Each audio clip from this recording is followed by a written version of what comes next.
Gold. It's been a symbol of wealth and security for centuries. People are drawn to its beauty and its history. But gold is also an investment. And like any investment, its value can go up and down. In times of economic uncertainty, gold often shines even brighter. Why? Because people see it as a safe haven. When inflation soars or stock markets tumble, gold can hold its value. Sometimes it even increases in value. This makes gold particularly appealing to those looking for long-term security. But there's another factor to consider: inheritance tax. How will the taxman value your gold, and how can you potentially reduce your IHT liability? Let's dive in and find out. Inheritance tax, or IHT, is a tax on the value of your estate when you die. Your estate includes everything you own: your home, savings, investments, and yes, even your gold. Currently, the standard IHT rate is 40%. This applies to the value of your estate above a certain threshold, known as the nil rate band, or NRB. The NRB is £325,000 for individuals, so if your estate is worth £500,000, IHT would be charged at 40% on the amount above £325,000. That's a hefty chunk of your hard-earned wealth, but don't panic just yet. There are ways to potentially reduce your IHT liability, and understanding how gold is treated under IHT rules is a good place to start. When it comes to IHT, the taxman sees your gold just like any other asset. They want to know its market value on the date of your death. How is this market value determined? It's usually based on the gold's weight and purity. Think carats for gold jewelry, or the fineness of gold bars. The higher the carat or fineness, the more your gold is worth. But there's a twist. If you gift your gold to someone more than 7 years before you die, it's usually exempt from IHT. This is known as the 7-year rule.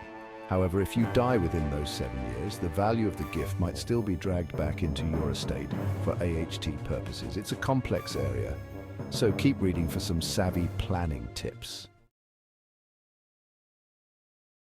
Section 4. Planning ahead, reducing your IHT liability. Don't wait until it's too late. There are steps you can take now to potentially reduce your IHT liability on your gold. One simple strategy is to use your annual gift allowance. You can currently gift up to £3,000 each tax year without it being added back into your estate for IHT. You can even carry forward any unused allowance from the previous year. Another option is to set up a family trust. This can be a complex area, but it essentially allows you to control how your assets, including gold, are distributed after your death. Remember, these are just a couple of examples. It's crucial to seek professional advice to determine the most suitable strategy for your circumstances. Section 5. Potential reliefs. Navigating the IHT maze. Navigating the world of IHT can feel like negotiating a maze, but don't despair. There are potential reliefs available that could help reduce your AHT bill. One such relief is the Residence Nil Rate Band, or RNRB. This allows you to pass on an additional amount of your property's value to direct descendants, potentially reducing the IHT payable on your estate. Another relief is business relief. If your gold is part of a qualifying business, it might be eligible for business relief. This could mean a reduction in the IHT payable on that portion of your estate. Keep in mind that these reliefs have specific conditions and eligibility criteria. Always consult with a qualified professional to determine if you qualify and how to maximize these reliefs. Section 6. Seeking expert advice, your golden strategy. When it comes to IHT planning, there's no one-size-fits-all approach. Your circumstances are unique, and your strategy should be too. That's why seeking professional advice from a qualified financial advisor is crucial. They can help you understand your IHT liability, explore potential tax planning strategies, navigate the complexities of IHT reliefs, and ensure your wishes are carried out.